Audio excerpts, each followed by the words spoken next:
এইটাই তো আমাদের ঐতিহ্য।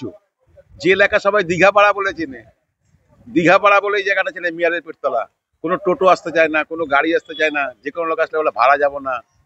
ড্রেনের মাটি তোলে না, সারা জীবনে পরিষ্কার হয় না, ড্রেন ভরলেই পুরো রাস্তা ভরে যায়। 12 মাসে জল হচ্ছে, 12 মাসে জল ঢুকে যাচ্ছে, এই আজকে বলে নয়।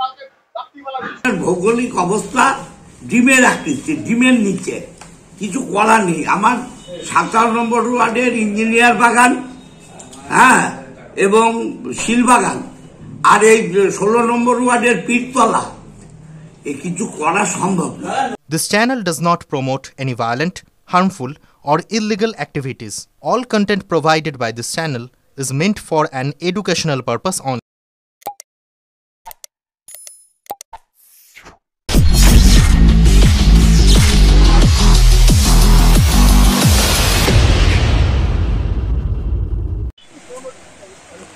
ড্রেনের মাটি তোলে না, সারা জীবনে পরিষ্কার হয় না, ড্রেন ভরলেই পুরো রাস্তা ভরে।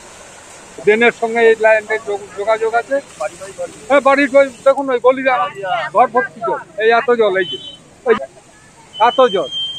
এই কাউন্সিলর আর চেয়ারম্যানের সব থেকে বড় পুজো মণ্ডপ তো পুজো মণ্ডপ তো এই আজকে হচ্ছে মাঠ ভর্তি হয়ে থাকে, পুজো মণ্ডপটা তো ছাড় হয়ে যায়, লোক আসতে পারছে না। হ্যাঁ, লোক আসতে পারছে না। এখানে এমনি লোক আসতে এখন ভয় পাচ্ছে। 2 মাস ধরে এই যাবো, 2 মাস কি 3 মাস ধরে এরকম চলছে। হ্যাঁ, কোনো গল্প, এর কোনো গল্প নেই, আছে বিকল্প কিছু করছে না।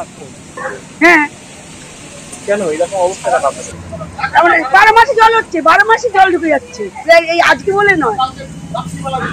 কালকে কোনো বৃষ্টি নেই, কোনো জল নেই, অমনি নর্দমা দিয়ে পুরো বাড়িতে বাথরুমে পায়খানা ঢুকে যাচ্ছে, ওভারলোড হয়ে যাচ্ছে। রান্নাঘরে এত টাকা রুচি করা হয়েছে, সেটা ওভারলোডে ঢুকে যাচ্ছে। কালকে তো কোনো বৃষ্টিই ছিল না। হ্যাঁ, এত বড় একটা পুজো, কত লোকজন আসবে দেখবে, এগুলো ভাববে খুব ভালো জায়গা, নিকাশি হচ্ছে, জল ব্যবস্থা খুব নিকাশি হচ্ছে, সব জায়গায় জল, আমাদের পুরো বাইরের মধ্যে। হ্যাঁ, তাহলে বেরোতে পারছি না তো, খুব অসুবিধা। অনেক অনেক বলা হচ্ছে, কাউন্সিলর এলো, তাকেও তো বলা হলো যে ব্যবস্থা করো বৌদি, বললো হ্যাঁ দেখছি। এই পর্যন্ত মানে আমাদের সান্ত্বনা দিয়ে চলে গেল। বছর মানে এই যে বৈশাখ মাস থেকে বৃষ্টি হচ্ছে, তখন থেকে আমাদের জল,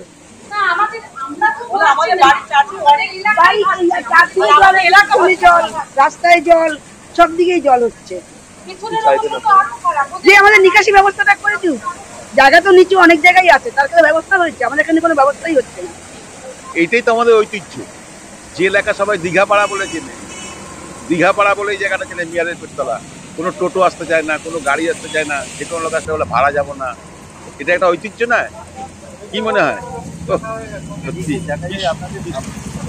আসবে কি করে? কি বললাম আপনাকে, নাম তো দীঘাপাড়া, এটা আসবে কি করে এখানে মানুষ? দেখতে পাচ্ছেন তো কি অবস্থা, মানুষ কোনো লোকজন কোনো বাড়ি থেকে বেরোতে পারছে না, পুরো মানে একদম ঘরবন্দি, মনে হচ্ছে জেলখানায় বাস করছে। জেল,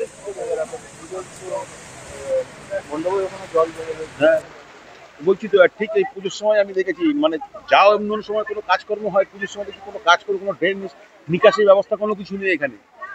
যেটাই আজকে থেকে না, আজকে আমাদের দীর্ঘদিনে বলতে গেলে এই সমস্যা, মানে এই সমস্যা যে কবে দূর হবে জানি না। জনপ্রতিনিধিদের জানিয়েছে? জনপ্রতিনিধি কেন, অনেককে জানিয়েছি, তার কোনো সুরাহা হয়নি আজ পর্যন্ত। সবচেয়ে বড় কথা, জানি না কবে হবে। আজকে আমার বাড়ি দেখুন, আমার ডান দিকে আমার বাড়ি, বাড়ির লোক সব গৃহবন্দী হয়ে রয়েছে, ঘরের ভিতরে সাপ ঢুকছে, বুঝতে পারছেন তো? সাপ তো একমাত্র বাসস্থান আছে যে কোনো বিশেষ জায়গায়, উঁচু জায়গায়, যেখানে কোনো জল ফল থাকবে না সেইখানে। হ্যাঁ, কিন্তু এটা জানি না কতদিন আমাদের এই সুরা, আর কি এইভাবে যদি মানে সত্যি মানুষ বাস করতে পারে না এখানে। আগে যে জানিনি যে এরকম ভাবেই হবে, জল হবে, একটু দিনের পর দিন যেইভাবেই হচ্ছে, মানে কল্পনার অতীত। দেখুন, প্রকৃতি যদি মারে কে বাঁচাবে? এই ধরনের বৃষ্টি মানুষ দেখেছে কখনো?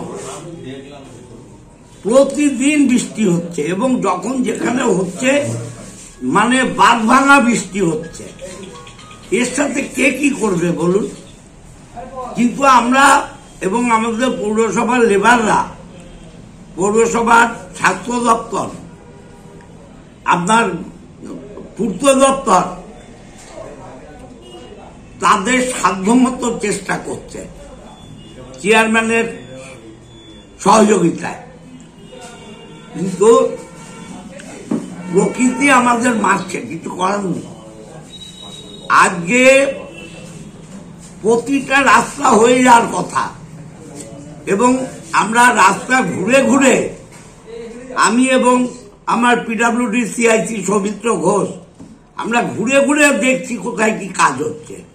কাজ করতে পারছে না কন্ট্রাক্টররা। কিন্তু এলাকাবাসীর অভিযোগ দাদা, দীর্ঘদিন সবাইকে বলেও ওই এলাকার কোনো উন্নয়ন হয়নি, বৃষ্টি হলে জল দাঁড়িয়ে যায়।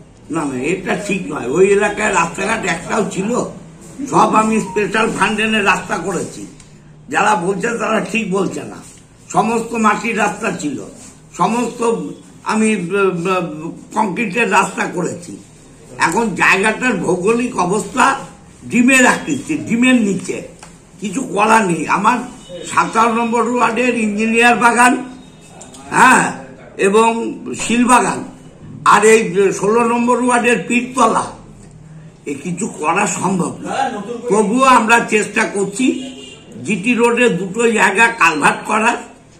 হ্যাঁ, এইটা যদি করতে পারি, আমি অলরেডি পিডব্লিউডি কে লিখে দিয়েছি, বিধানসভায় দুবার কোশ্চেন করেছি।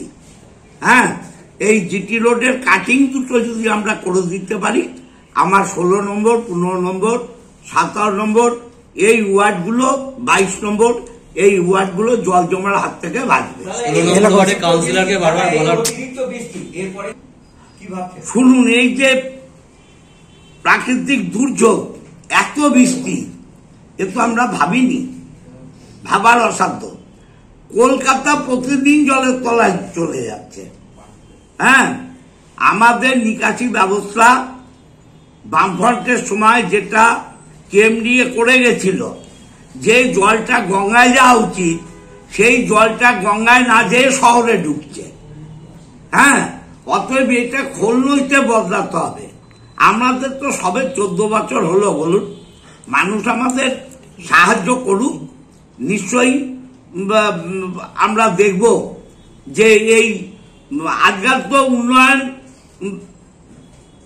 মাননীয় মুখ্যমন্ত্রী বহু দিয়েছেন, জনহিতকর উন্নয়ন দিয়েছেন, কিন্তু এই ড্রেনেজ সিস্টেম আমরা কেএমডি এর সাথে বসে আগামী বছর থেকে নিশ্চয়ই চেষ্টা করব যে পুরো চুঁচুড়া শহরকে অত্যাধুনিক ড্রেনেজ ব্যবস্থা করে, এবং আমার কোদালিয়া 1, কোদালিয়া 2, ব্যান্ডেল, দেবানন্দপুর এই 4টে অঞ্চলকেও জল যাতে সমস্ত সরস্বতী নদীতে নিয়ে যাওয়া যায় তার পরিকল্পনা আমরা করছি। স্থানীয় যে কাউন্সিলর আছে সেই কাউন্সিলর ওখানে পরিদর্শন করে না, এবং ওয়ার্ডের যে ড্রেন আছে সেই নিকাশি ব্যবস্থা নজর দেওয়া হয় না। বারবার এলাকা বাসিন্দারা গেছে, তাদেরকে বিভিন্ন রকম অন্য দলের লোক, অন্য দলে তোমরা বিরোধিতা করছো, এরকম অভিযোগ করেছে। না, আমার কাছে এরকম কোনো খবর নেই, আমাদের কাউন্সিলররা যথাসাধ্য চেষ্টা করে কাজ করার।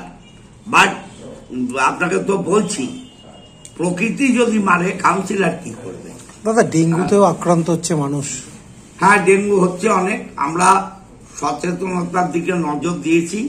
আমাদের যারা ফিল্ডে মেয়েরা কাজ করে তারা আপ্রাণ কাজ করছে, কিন্তু বহু বাড়ি এখনো সচেতনতার অভাব। তারা ওই টবে জল জমিয়ে রাখছে, বালতিতে জল জমিয়ে রাখছে, টবে গাছ পুঁতেছে, সেই গাছের এতটা জায়গা মাটি নেই, সেখানে জল জমে আছে, সেখানে লাভা ঢুকছে। অনেক বর্ধিষ্ণু বাড়ি আছে, এই 25 নম্বর ওয়ার্ডই ধরুন, বাড়িতে ঢুকতে দিচ্ছে না বহু লোক। কি করবো বলুন?